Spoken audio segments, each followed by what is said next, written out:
Hello my friends, it's Miss Kathy and I have another story for you today. This one is called Jumanji. It's a little bit longer. The age range on this one is about grades 2 through 4 reading level. And I'm sure a lot of you have seen the movie Jumanji, but a lot of people don't know it's actually based on a picture book by Chris Van Allsburg. And Chris Van Allsburg is actually a Michigan author. He's from Grand Rapids. He grew up in Grand Rapids. And you might know him from the Polar Express.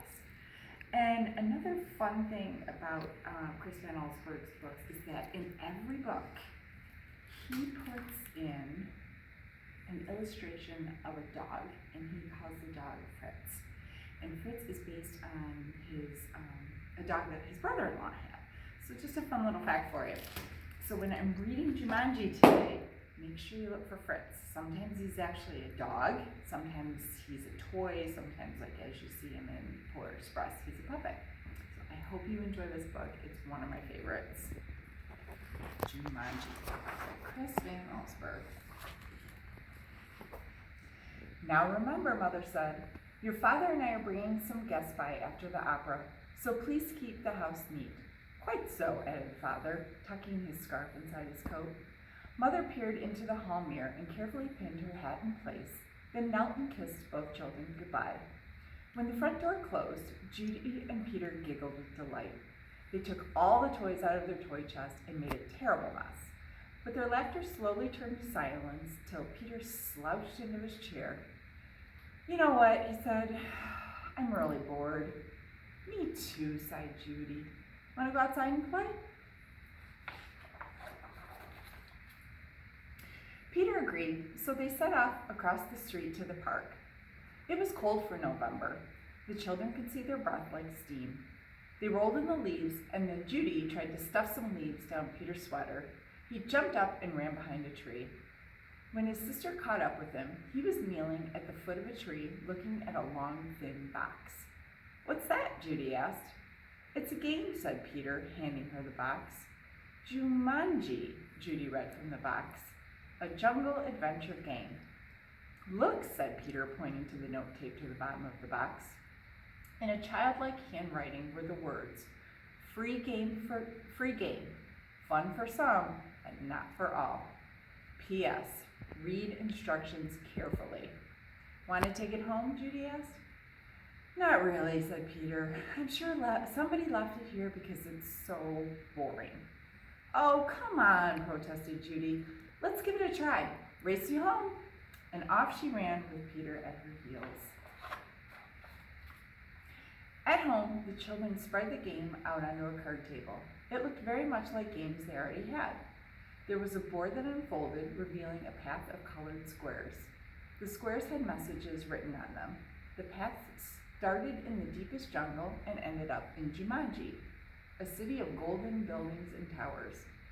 Peter began to shake the dice and play with other pieces that were in the box. Put those down and listen, said Judy. I'm going to read the instructions. Jumanji, a young people's jungle adventure game, especially designed for the bored and restless. A, player selects piece and places it in the deepest jungle. B, player rolls dice and moves pieces along path through the dangers of the jungle. C, first player to reach Jumanji and yell the city's name aloud is the winner. Is that all? Peter, sounding disappointed. No, said Judy, there's one more thing, and this is in capital letters. D, very important. Once a game of Jumanji is started, it will not be over until one player reaches the Golden City. Oh, big deal, said Peter, who gave a bored yawn. Here, said Judy, handing her brother the dice. You go first. Peter casually dropped the dice from his hand. 7, said Judy. Peter moved his piece to the 7th square. Lion attacks. Move back 2 spaces, read Judy. Gosh, how exciting, said Peter, in a very unexcited voice. As he reached for his piece, he looked up at his sister. She had a look of absolute horror on her face. Peter, she whispered, turn around very, very slowly. The boy turned in his chair. He couldn't believe his eyes. Lying on the piano was a lion, staring at Peter and licking his lips. The lion roared so loud it knocked Peter right off his chair. The big cat jumped to the floor. Peter was up on his feet, running through the house with a lion's whiskers length behind. He ran upstairs and dove under a bed. The lion tried to squeeze under but got his head stuck. Peter scrambled out, ran from the bedroom, and slammed the door behind him. He stood in the hall with Judy, gasping for breath. I don't think, said Peter, in between gasps of breath, that I want to play this game anymore. But we have to, said Judy, as she helped Peter back downstairs. I'm sure that's what the instructions mean. That lion won't go away until one of us wins the game. Peter stood next to the card table. Can't we just call the zoo and have him taken away? From upstairs came the sounds of growling and clawing at the bedroom door. Or maybe we could wait till Father comes home. No one would come from the zoo because they wouldn't believe us, said Judy. And you know how upset Mother would be if there was a lion in the bedroom. We started this game, and now we have to finish it. Peter looked down at the board game. What if Judy rolled a 7? Then there'd be 2 lions. For an instant, Peter thought he was going to cry. Then he sat firmly in his chair and said, let's play. Judy picked up the dice, rolled an 8, and moved her piece. Monkeys steal food, miss 1 turn, she read. From the kitchen came the sounds of banging pots and falling jars.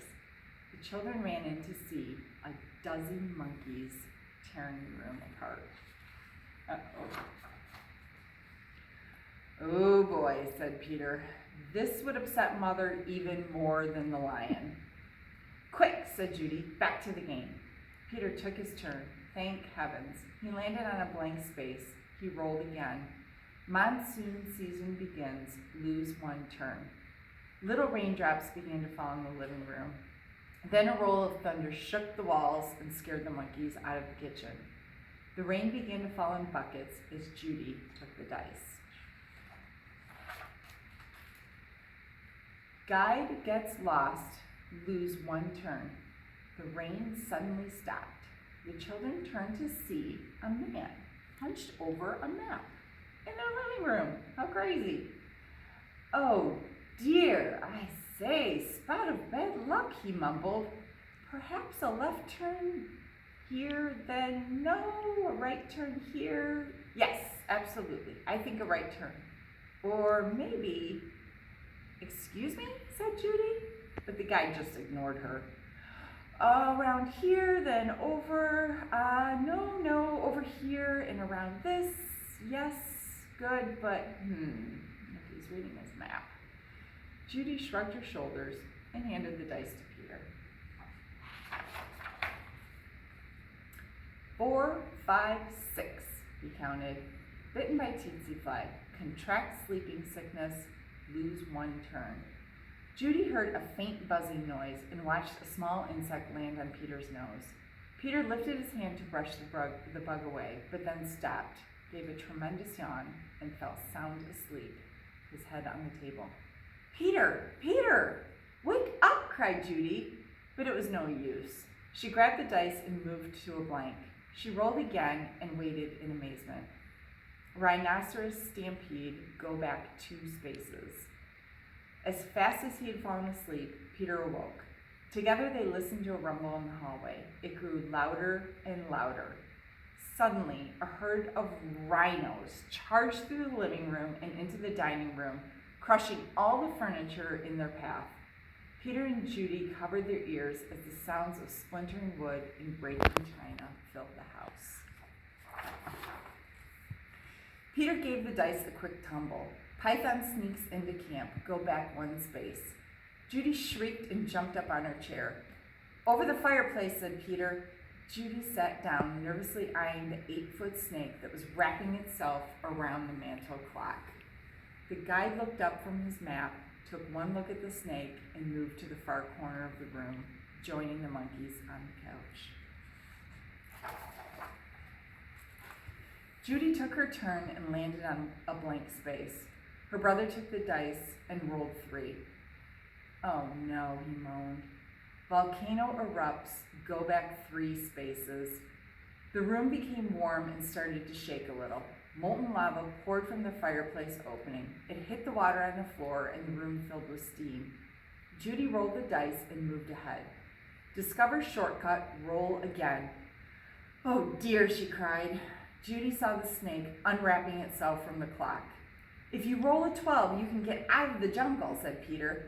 "Please, please," Judy begged as she shook the dice.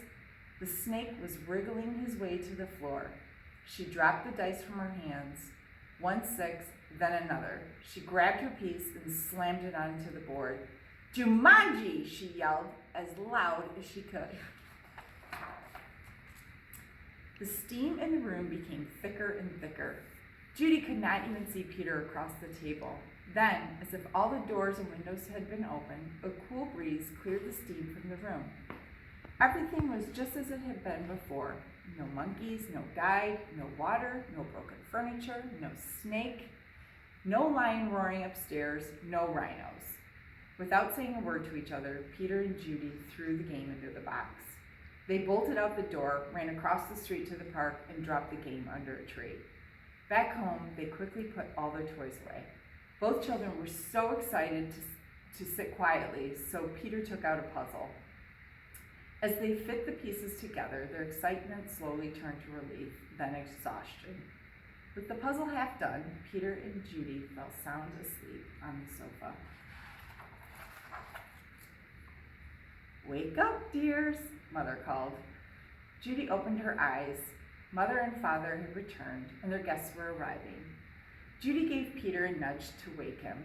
Yawning and stretching, they got to their feet. Mother introduced them to some guests, then asked, "Did you have an exciting afternoon?" "Oh, yes," said Peter. "We had a flood, a stampede, a volcano. I got sleeping sickness, and..." Peter was interrupted by adults' laughter. "Well," said Mother, "I think you both got sleeping sickness. Why don't you two go upstairs and put your pajamas on? Then you can finish your puzzle and have some dinner." When Peter and Judy came back downstairs, they found that Father had moved the puzzle into the den. While the children were working on it, one of the guests, Mrs. Budwig, brought them a tray of food. "Such a hard puzzle," she said to the children. "Daniel and Walter are always starting puzzles and never finishing them." Daniel and Walter were Mrs. Budwig's sons. "They never read instructions either." "Oh well," said Mrs. Budwig, turning to rejoin the guests. "I guess they'll learn." Both children answered, "I hope so," but they weren't looking at Mrs. Budwig. They were looking out the window. 2 boys were running through the park, Danny and Walter Budwig, and Danny had a long, thin box under his arm. I hope you guys enjoyed the story. Have a good night. Bye.